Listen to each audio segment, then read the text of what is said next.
I'd like to officially welcome everyone out there. My name is Sarah Hagee. I'm the Executive Director here with the Electrical Association of Philadelphia. It's my pleasure to be hosting you all today.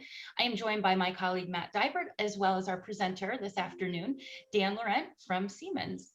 I'd also like to thank Siemens. Shout out to Keith, who's out there, for number one, becoming a new member within the association and jumping on this opportunity to share more about one of their awesome products here today. Before we get started, if you've been to our events before, you know we cannot hear or see you, but that does not mean we don't want questions. Go ahead and pop them in the chat. I'll be facilitating those questions towards the end of the presentation. So with that, it's my pleasure to turn the presentation over to Dan, who's going to talk about eMobility. Thanks, Dan. Great. Well, thank you. I appreciate everybody attending, and it's a neat opportunity to present to this group. So I think we have a nice mixture of individuals at different levels. The topic will be level 2 charging, and we'll keep it pretty basic, make sure everybody's on the same playing field going forward, because certainly this is a vital new market for everybody. So go ahead and go, Matt, to the next slide. So I guess I don't have to do introductions, but my name is Dan Laurent. I'm with Siemens eMobility team. So I'm a business developer for the Mid-Atlantic region. So our organization has been around since for about, 12, 13 years. And when we came out, there certainly wasn't the level of choices that we have now today. So the EV wave is definitely here. New vehicles coming out this year are amazing. There's quite a few, and it's continuing to grow at such a tremendous rate.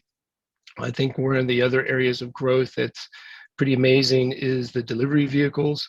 Those numbers are, again, very, very large and continuing to dominate in some of the communications and the news out there. I think the other thing that's really exciting is the pickup trucks. Pickup trucks are going to be big users of energy, and so I got some slides on that and how their impact is going to be pretty big. So I think engineers have been, maybe not expecting what is coming down the road, but our energy usage is definitely going to go up with the pickups. Go ahead, Matt. So why is this market growing so fast right now? Specifically, it's not only vehicle side, but charging side improvements and changes. So vehicle side, the cost of an electric battery has gone way down over the last 10, 12 years. It's gone from $1,100 for 1 kilowatt hour battery down to, I check the prices from time to time, and it's under $130, so it's around $125 per kilowatt hour. And so you can see it's 1/10 the cost. So what used to cost maybe $50,000 in battery is now $5,000. So much more reasonable component of the vehicle, and thus the affordable EV cars. So with all the manufacturers learning from each other, even the latecomers are learning from the manufacturers that are out there right now and who've been doing it more maybe successfully. So for example, obviously copying the Tesla business model, connectivity and technology and things like that. But I think the other thing that's driving on the charging side is that there are more chargers out there. That continues to grow. But the graph on the right tells us that really, not that we're far behind and we should be ashamed of that in any way.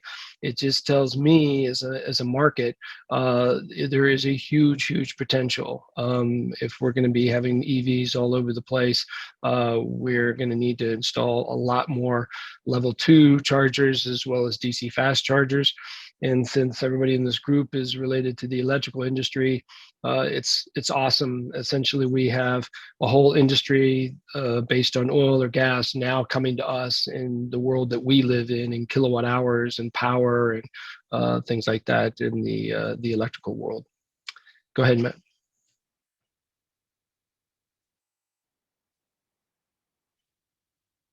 So a few other things that are driving, some of these changes and growth is the investments made by the government. And so the Bipartisan Infrastructure Investment Jobs Act.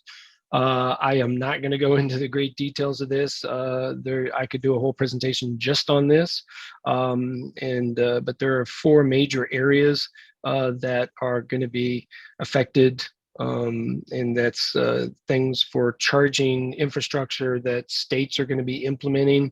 So they'll have a bucket of money to turn to get. There's going to be bus, related to transport or transit, busing, switching those to electric. And then the school bus program as well. So there's several different outlets and money that are going to be coming down the road related to that.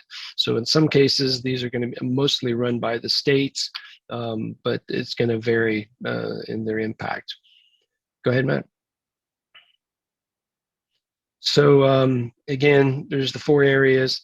And so these are just, again, the numbers. And like I said, I could go into a slide describing each one, but these are going to have a huge impact on the amount of money that's going to be spent at the local level, at the state level, and so on. Go ahead, Matt. So again, the incentives, maybe elaborating just a little bit more what's been out there and what is now going to be coming out. So that was one of the things that we were just talking about prior to starting here, was that PECO has a new commercial EV charging pilot. So if you use their rebate money for building out infrastructure, as long as those chargers communicate back data to PECO, then that money is to be used for that. And not to say it's free money, but all they want in return is data. So it's not completely free. They do want some information, and that's for understanding loading and usage and things like that. So you also have the Driving PA Forward, which is the Department of Environmental Protection within Pennsylvania. They have several or multiple programs in the DEP's Driving PA Forward. Specifically, I just pulled it out related to level twos. That is a $9.2 million over 5 years. It kicks in, it keeps rolling over. They get more money, and then they just kind of expand it and keep it going.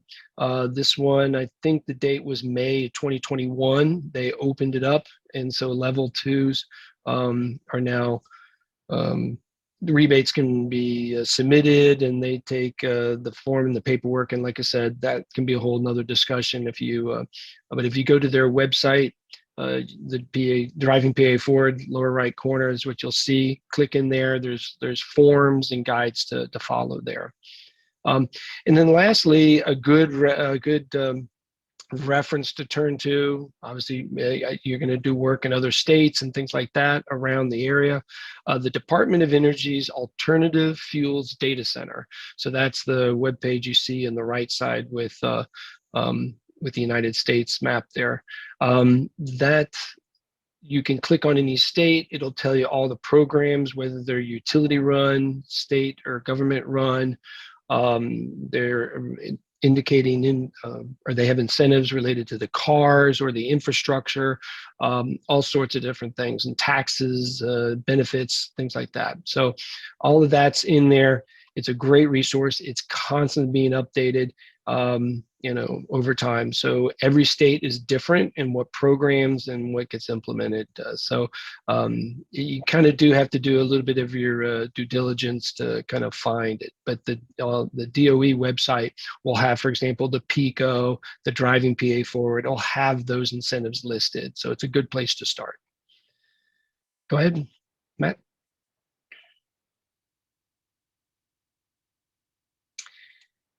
And then I think one of the last items, again, just related to what's going on in the marketplace is just the need for charging at all the different locations we take our vehicles. And so property owners are realizing the value of it. We've had many property owners that say that, the guy down the street who has apartments or condos has charging equipment. And now, younger generations who are buying more electrics are going to their apartment versus mine. So I want to install charging so I don't get left behind, because it's a requirement. It's becoming a requirement of many individuals if they have an electric vehicle, especially in multifamily. Do you have it in a parking garage? Do you have it in a common space area? But airports are expanding this area, universities certainly as well. Cities or towns are putting in charging in their downtown areas to encourage activity. You see a picture of the state park there on the lower left picture. South Carolina, that's just an example, but South Carolina state parks installed them at several of their state parks. And if you think about the individuals that are going to state parks are a little more green in their focus, and so they have EVs. So it's a great kind of justification, certainly, to have that there.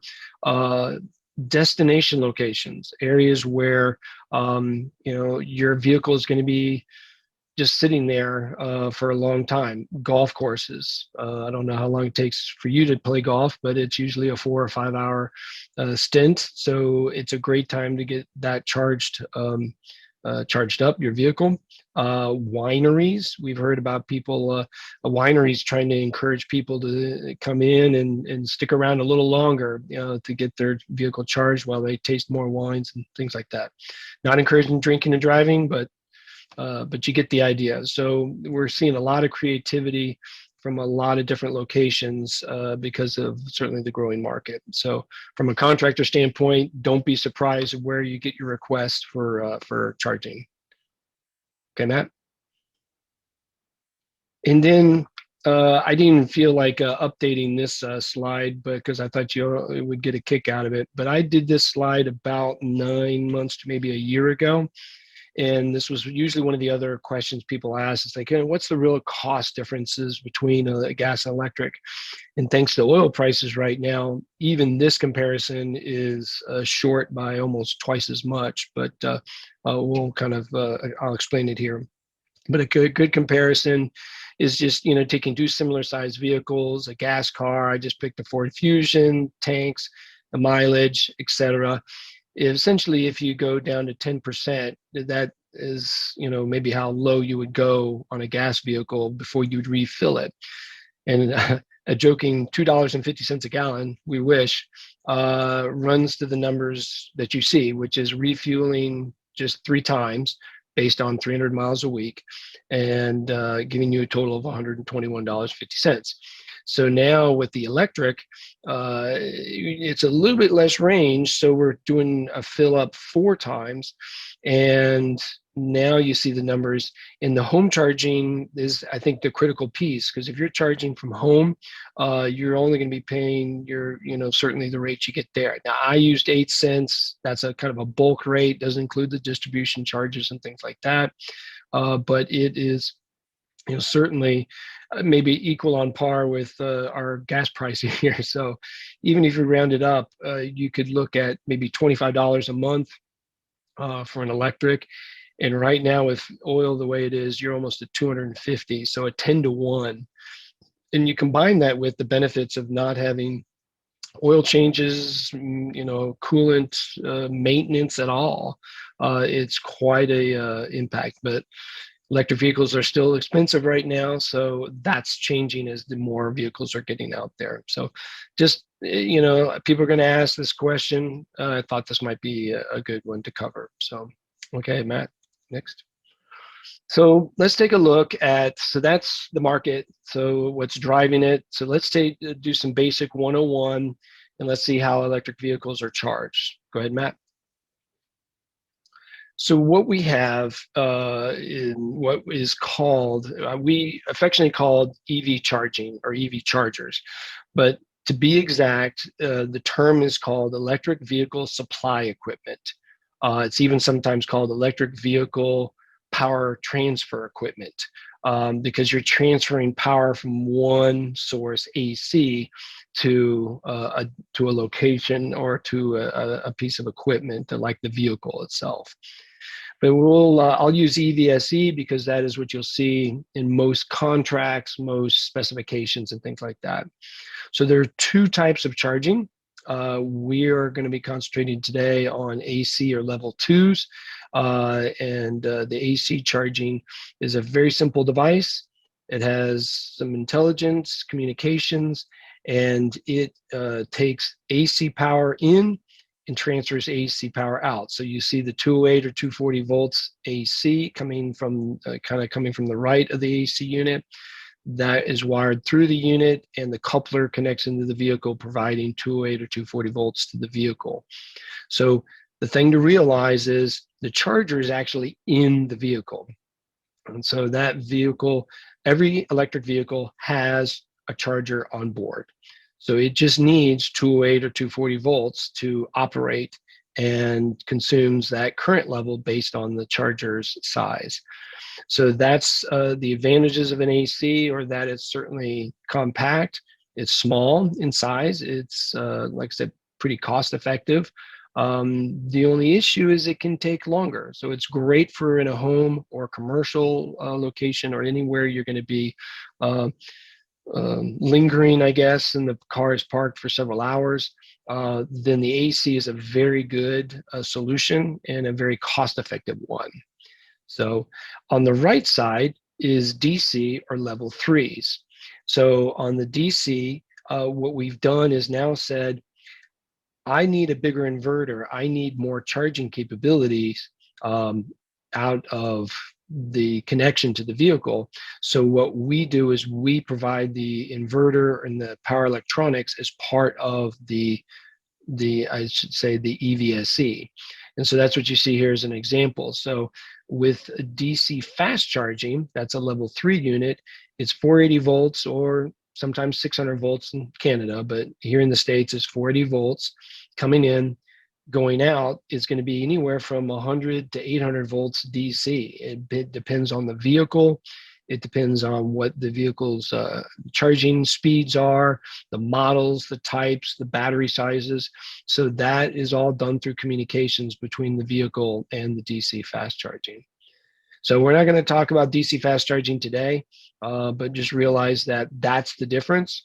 A real common question people ask me is, why can't I get an AC charger that runs off a 277 or 480? The reason is, it's not because we don't want to do that, is because the cars come from the automotive with that voltage rating on that inverter or charger in the car. So it's only good and only can handle 208 or 240 volts, which ironically covers European markets too with their 200 volt systems. So that's why there is no 480 volt AC charger. So as Matt's kind of done, the level twos are on the left. That's AC. Level threes, DC fast charging. In our case, Siemens, we make both. You can click on that, Matt. Yep. So we have both products available. Again, we're going to concentrate on the ACs today. So the DC, the other, I guess I didn't mention, but because we're doing the power electronics, it's a much more expensive product and device, and obviously takes more involved to install it. So, but it's a much faster charging piece of equipment, so it can be used in high volume areas, near highways, things like that. All right, next. And then there's some confusion sometimes about couplers or connectors. I don't want to belabor this too much, but just realize that in this market, the AC charger handles all vehicles. So really the coupler that you see here on the left side, or kind of dead center in the slide, the orange ring, that's the J1772. All chargers, all AC chargers in the United States, from Siemens, from any of the different companies that make charger and AC charger, will use this connection. And when it comes to charging a Tesla, there is the little adapter, which is shown, the pictures in the lower left corner there, that comes with the vehicle. Every Tesla has these in the trunk of the car, and you plug in the J1772 into it, and it plugs right into the car. Again, AC is just transferring power and that voltage to the vehicle. So that's why it's a simple connection and is very easily adaptable with this adapter. So all AC chargers are the same and handle all vehicles in the United States the same way, whether they're from Europe, Japan, America, whatever. So this is one other question that's a very common question is, how long does it take to charge an electric vehicle? So we've talked about level 2s and level 3s, so I thought it'd be a good idea to take a look at these numbers. What has been historically the size inverter or charger on board the vehicle is a 7.2 kilowatt AC inverter. So that's right there in the middle. That's why historically for the last 10 years, 32 amps has been the most popular charger or EVSE supply equipment size. There are some units out there that will take that one circuit, and when two cars are connected to that same coupler or charger, will cut the power in half to both vehicles. You can see the result from 32 amps to 16 amps, what it does to the time. And so someone who's trying to go from 15% to 80% on 16 amps is not going to get very far. It's going to be pretty slow. We at Siemens have eliminated our 7.2. We don't have it. We have a 40 amp and a 48 amp. The 9.6 or the 11.5 kilowatt size is very nice for the vehicles that are out. Most long-range vehicles, long-range Teslas, the bigger batteries that are available in most optioned electric vehicles will have an 11.5 or a 48 amp charger on board. And so that's why that 48 amp is a match. These numbers match the inverters that are in these cars. So they're not necessarily arbitrary. It's like breaker ratings. They're set because of their most common use in the industry. So those are some sizes. The DC, you can see how much faster they are. It's obviously a much more expensive piece of equipment, but in their application and where they're going to be used to make money near a highway and those kind of things, and more money, I should say, those are the times you see. And next one, Matt. And just for fun, just to prove my point about pickup trucks, now instead of about a 75 kilowatt hour battery, on average, the pickups are going to be, I think the lower kilowatt for some is around 100, but most are going to be in the 125 to 150, 180. I think the Hummer is supposed to be close to 200 kilowatt hours. These are big numbers. And so even charging at 7.2 or even half of that, again, you see these times. I mean, almost a whole day of charging just at that rate.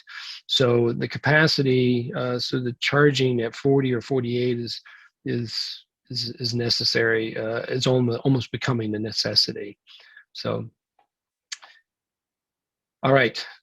Enough about the background and the different things happening market-wise and technology, and so we're all now talking the same verbiage and language here.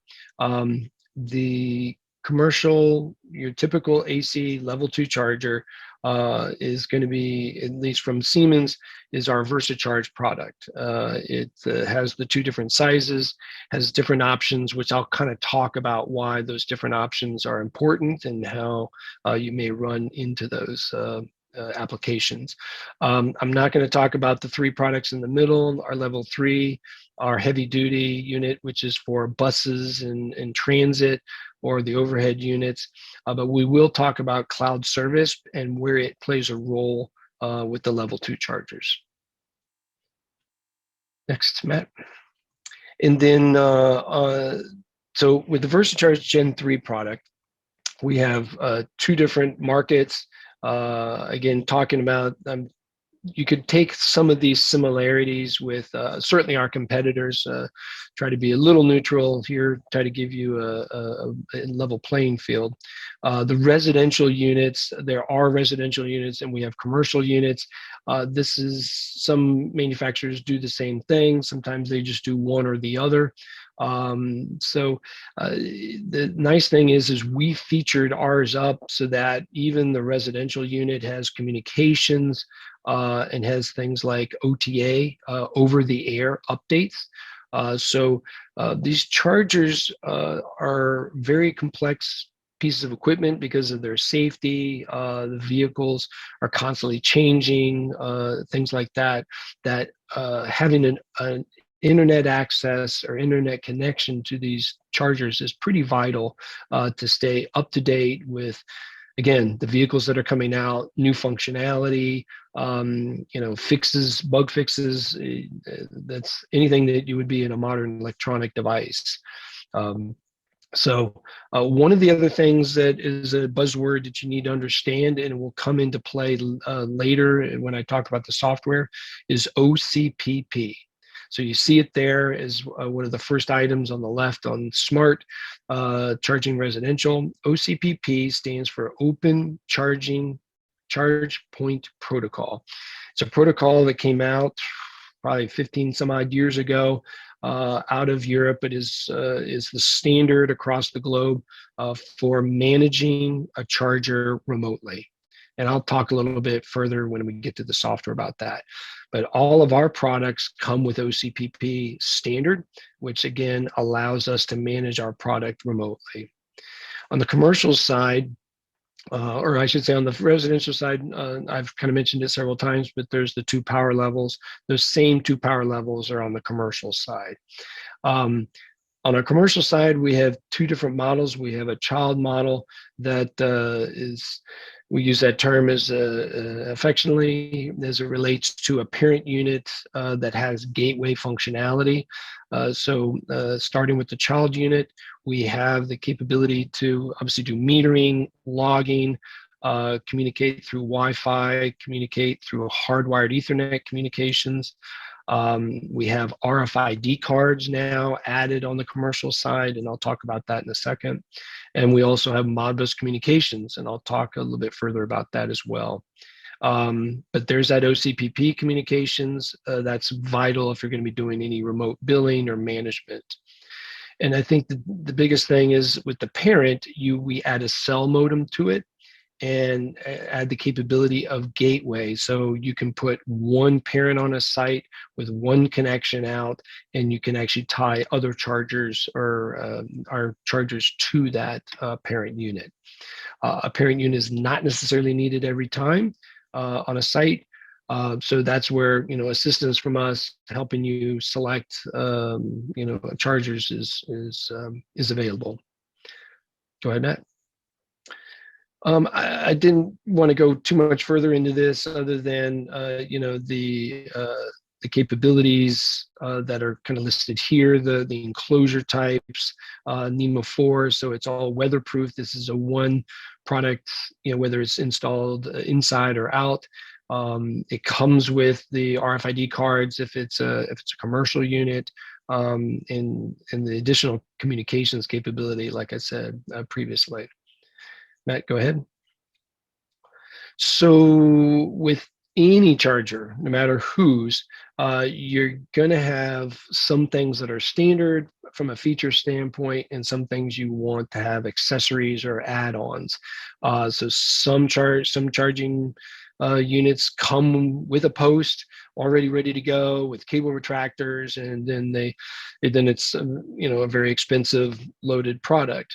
We at Siemens went with a more modular approach, so it's the parts and pieces you want for your application. So the units that we use, wall mounting, that you see on the left side, are the same units we can put on a post, so there's consistency of product across that, the different installation types. So I've seen people mix and match a post with a wall mounting. We also option our cable retractor, which is really nice. So if it's up north, Pennsylvania gets a lot of snow as well, then getting that cable retractor will pick the cable up off the ground and keep it suspended, so it's not laying on the ground getting dirty or getting hit by a snowplow. So if it's going to be outdoors, highly recommend a cable retractor. And I'll show you some other installations here in a second. The RFID cards are a nice feature as well on the commercial. This essentially is an unlock the charger kind of mechanism. So they're free with the charger, these units.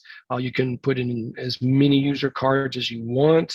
So it's real nice to be able to just hand those out if they're a guest at a hotel. To scan. I've seen these used by property owners for certain clients that are paying for the electrical bill, so they don't want the chargers to be used by anybody or everybody. Multifamily, again, if someone's paying for the electricity for that charger, the use of that charger, then they want to, kind of keep it locked just for them. So the RFID card unlocks it. So very, very convenient. Go ahead, Matt. So on the installations, just a few more pictures just to kind of give you ideas of installations you might come across or customers may ask you for some input. On the left, we have our newer post with the chargers and the cable retractor all integrated into one. In the middle, we have our short post. Don't want something really tall. Sometimes in residential areas, it's more subdued just to kind of have it on a low post if you don't have a wall nearby. The lower right corner is again a garage installation where you would have multiple units along a wall, no post necessary. And then in the upper right, I think is an interesting one, is a kind of a boutique hotel that had a certain aesthetic. They had paint and colors and architectural detail. And so they didn't go with any of our mounting or wall mounting. They built their own little kind of hut, if you would, to match and go in with the hotel. So everything and anything is possible for mounting the installation. And so it's really nice to have that flexibility. Next, Matt. So like I said, I've mentioned OCPP as a protocol that's vital for the chargers if you're going to do billing or any type of control applications. Yep. Oh, thanks, Matt. So the first way of communicating from the chargers to the internet is certainly through Wi-Fi. If the customer has Wi-Fi, then that Wi-Fi connection is just a really easy way to implement. So that's option one to get that going. On option two, this is maybe a combination of maybe no Wi-Fi or maybe an IT department that doesn't want a Wi-Fi broadcasting out to the parking lot. So they run a dedicated Ethernet line, the green line in the middle there, out to a parent. And that parent then becomes that gateway functionality I mentioned earlier to bring the child units into the network and back to the internet. And the third is cellular communications. So the cell communications can certainly be that last connection, that single connection for all the chargers. So depending on the scenario, this can usually be an extensive discussion sometimes. So just reach out to us if you need input. One of the other things that we're seeing a big interest in is integrating the charging with a building. In the past, typically charging has just been purchased, thrown out in the parking lot, connected load, and not really managed. That's not a problem if you only have one or two Teslas driving up and that's it. But in a year or two from now, you may have 5 or 10 vehicles parked out there charging. What's the impact? Go ahead, hit the next. What's the impact to the building?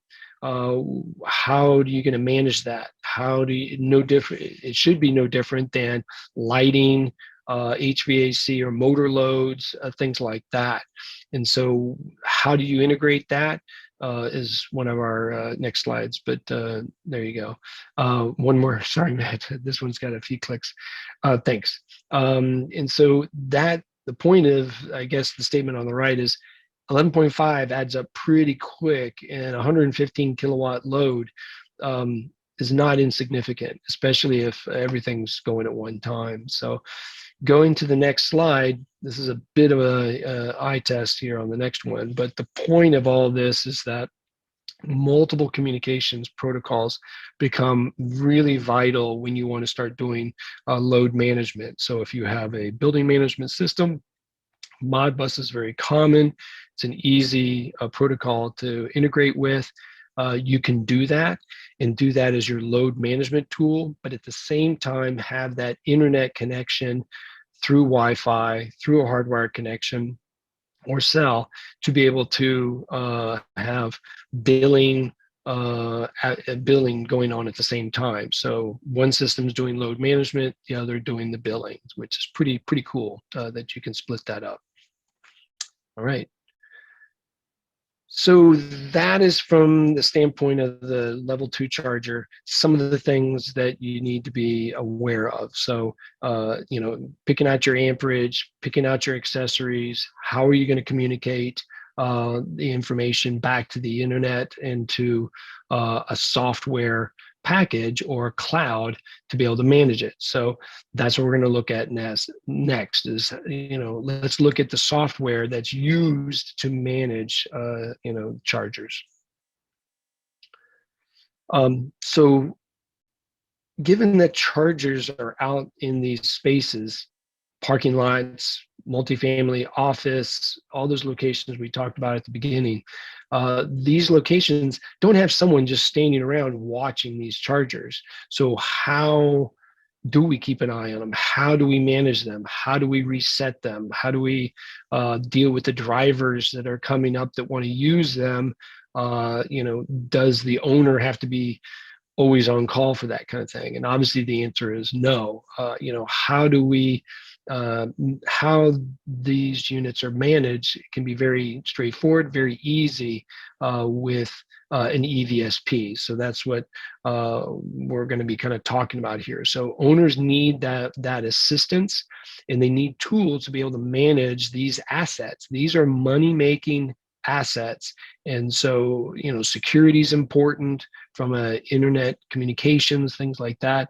But an EVSP fills this role. They manage the chargers, they communicate to the units, they can turn them on or off, they can reset them, they can load manage them if you'd like, and so on and so forth. They track the energy usage. Everything is handled through that OCPP protocol except money, except finances. So that's handled separately, and I'll explain here in a second. So there are different options for this management of the, or by an EVSP. There's, in our case, we have 3 levels: a care level, a charge level, and a control. And so care is something that we have that's free. It's part of the warranty during the warranty period of the charger, which is 3 years on these. So this is not your typical 1-year electrical product. This is a 3-year. The industry's pretty much demanded it. So that's the warranty period.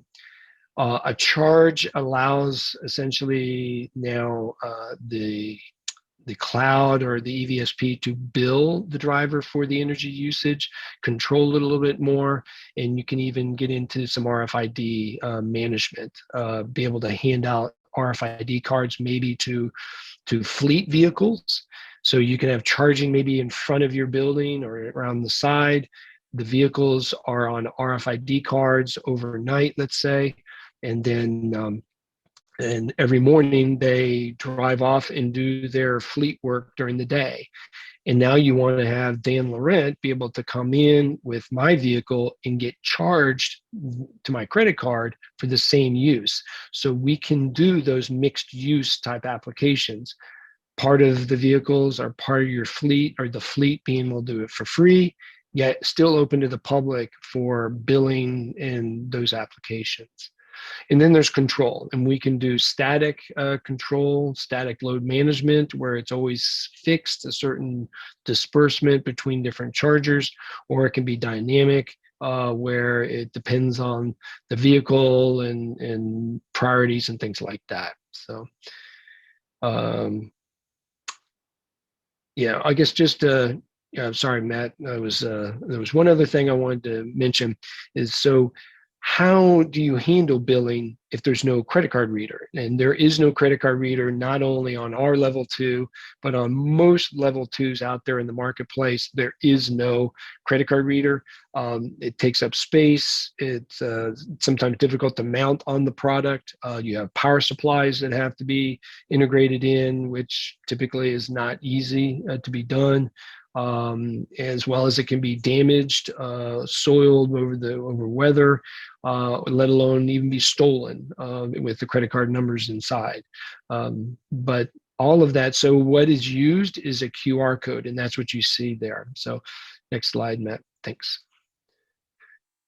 So with the monetization, or the requirement of billing of energy used by the driver, how do you do that? So it's very straightforward. You sign up for the service, which I mentioned in the previous slide, through an EVSP.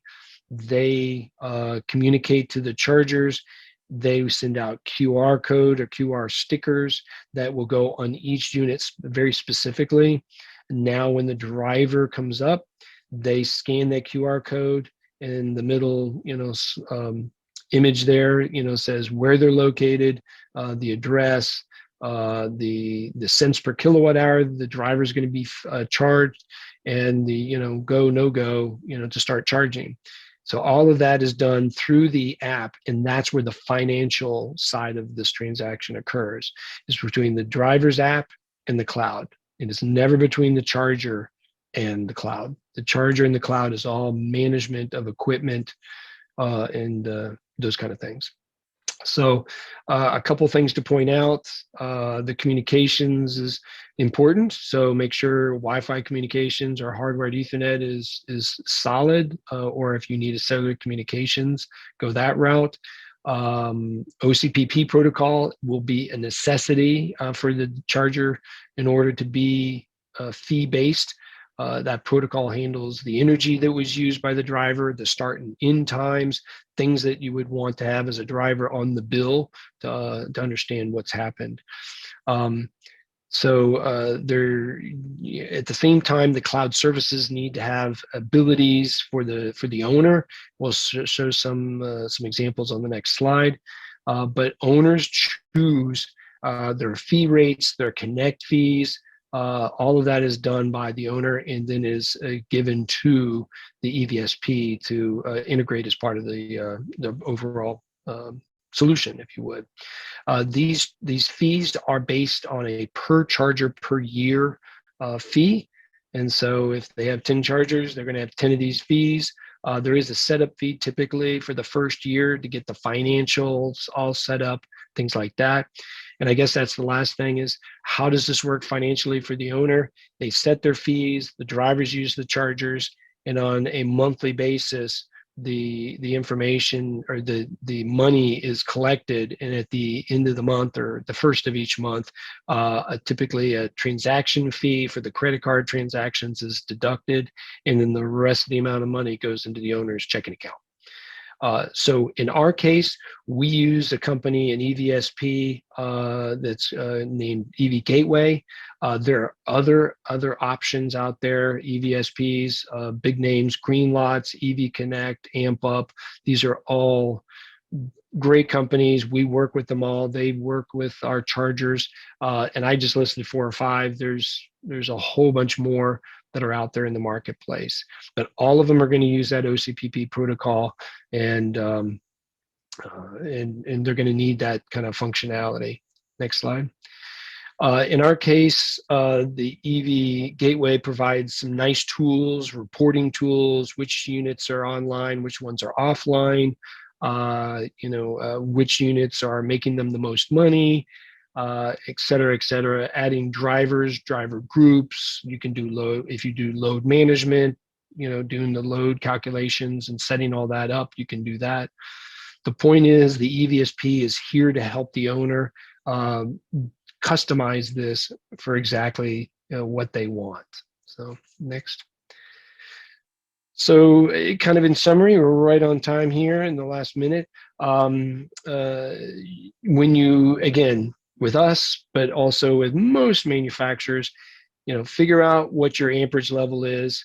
I highly recommend do not get dual fed units. Dual fed units are when two cars are connected, typically are going to be, half load. And given that batteries, pardon me, are only getting larger and their requirements are only getting higher, it's not necessarily route to take. So our units are independent. When you put two of them on a post, each is separate, but they're separate circuits. If one fails, you just replace that one unit. That's becoming very, very common as the industry standard. So picking that out, understanding the load billing capabilities of what the customer is trying to do allows you to pick the right model. Get your communications figured out, figure out if there's any accessories for mounting. Next slide. And then finally, once you have everything connected, what level of service are they looking to do? It can be none. You just want to do the care level and do that and use RFID cards, or do you want to go to the other extreme? So we have information and literature on all this. The remaining slides are, the specifications. We have those on our website. Go to the next slide. We have our speed facts. That's our catalog, if you would. It gives part numbers and all these things I've been showing you. And then lastly, we have the next slide, Matt, is our website. Certainly a lot of information, a lot of good examples, even some tutorials, videos on the installation of these units and those kind of things. And then certainly last slide is we do more than obviously just e-mobility and charging. We go from the vehicle all the way to the grid. That plug to grid functionality is part of Siemens' full basket of products. That's it. So any questions? Thank you, Dan. Yes. So a quick question that came in from Joanna. How many vehicles can you manage with the cloud? There hasn't, well, how many vehicle chargers? I have not had a limit yet. Right now, our EV Gateway, for example, has a few customers that are in the thousands of chargers across a whole state. So the level of, integration doesn't, with the cloud, that's the nice thing. It's all scalable, so you can do many chargers. Okay. There's some questions. Can the attendees have the slide deck? I'm sorry? Can the attendees have the slide deck? Can we send that out to them? There's a few requests. Oh, yes, absolutely. Yeah. It'll be for Siemens purposes, it'll be a PDF, but absolutely, if they want to have it for good reference, absolutely. Okay, wonderful. I take that as a compliment. Good. You have a really nice shout out here from Milan. Great job. Oh, thank you, Milan. And I don't see any other questions that are coming through the chat. So what we'll do, first off, thank you, Dan. What an incredible presentation, a lot of information. I know that I think people want to go back and watch and kind of re-watch what you've talked about, because there was a lot of really good information shared here today. As a reminder for everyone here, the Electrical Association of Philadelphia, if you're looking for a contractor to work with EV charging stations, let us know that we have that available on our search function online to locate a contractor. Certainly looks like this is going to be a really growing segment of the electrical industry. So we'll be getting the video out to everyone here shortly, probably tomorrow or the following day, so you can watch it. And with that, I will say thank you, Dan. Thank you to the attendees for sticking around, and wish everyone a great day. Take care.